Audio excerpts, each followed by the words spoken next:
Hello everyone, it's Shane Kanto, your Wasteland reviewer, and I'm here to review The Whale. And this is a new drama from director Darren Aronofsky and written by Samuel D. Hunter, who also did the play and adapted this for the screen.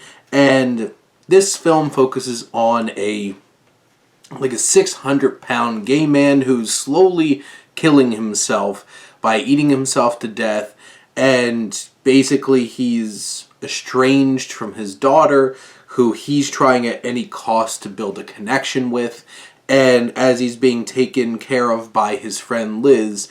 And this film, so to get some of the negatives out of the way, it feels like a play at certain points throughout the film, where it feels overly staged and overly melodramatic and just didn't feel right in the context of a film. There's also some moments of dialogue where it feels very heavy-handed and trying to lead the audience with specific dialogue. There's also some characters that I feel like get a lot more screen time than they really should have. I feel like in the end, all the characters feel necessary for the greater story that centers around Charlie, our main character, but there are some moments where it just feels like, is this a little bit too much, trying to spend on these other characters that really aren't the main focus of the film? But at the core of this film is Brendan Fraser, who gives a performance of a lifetime. There's a tenderness, there's a genuineness, there's a positivity, there's a pain and anguish through every single scene in this film, and Fraser delivers on all of those things so earnestly. And without him, this film could have divulged into just obnoxious melodrama. He anchors it in genuine emotion, and we feel for him. There's at least 5-6 sequences that could easily be like that Academy Awards clip type moment that really is like, I deserve this award.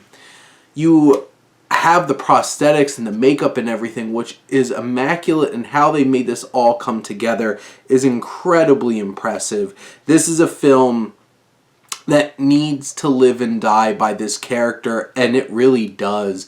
And the way that Aronofsky's able to build tension and stress and anxiety in the audience, as somebody who struggled with their weight their whole entire life and eating habits, and still do,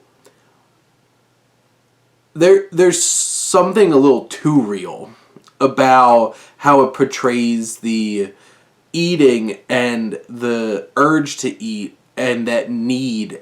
And I was not prepared for how real this felt. The sound design is disturbing and impactful.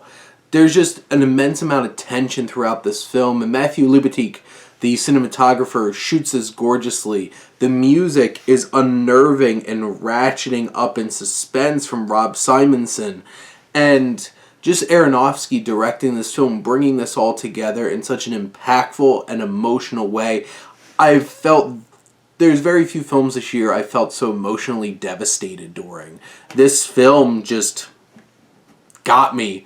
It dug deep, rammed in, and just hit hard. And this is a film that it's hard to really take in and to process just how emotionally devastating and challenging this is. His interactions with Liz, Hong Chow, who I think really deserved the Best Supporting Actress nod for this film. It's such a challenging relationship, and there's so much more depth and dealing with grief for both of these characters due to Charlie's former partner, who has since passed away, and their connection, both of them, to that person, Alan. There's just so much emotion here, and grief and processing of it all, and what we do as human beings to process it. And you have the daughter, Ellie, played by Sadie Sink from Netflix's Stranger Things. She gives a performance that is unnerving, honestly, and where this character goes is so challenging. And the film challenges you as the audience to process it.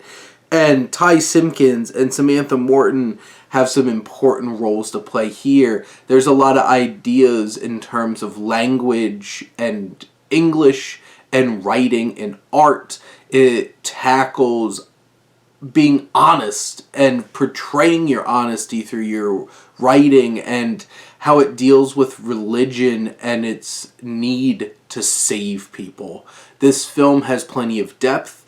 It has buckets of emotion, a towering central performance, and other strong performances to boot. This is a film that is emotionally devastating and is going to take you for a ride, and I hope you're ready for it. If you're triggered, there's moments where I almost broke down watching this film because of my issues with my weight. If that's something that is close knit to you, this might be a really challenging watch. Even more so than it already is, because it is indeed an Aronofsky film, and don't expect the happiest of endings here. Just a warning. But those are my thoughts on The Whale. Let me know what you think, and let's talk some movies. But thank you as always for tuning in and supporting your Wasteland reviewer.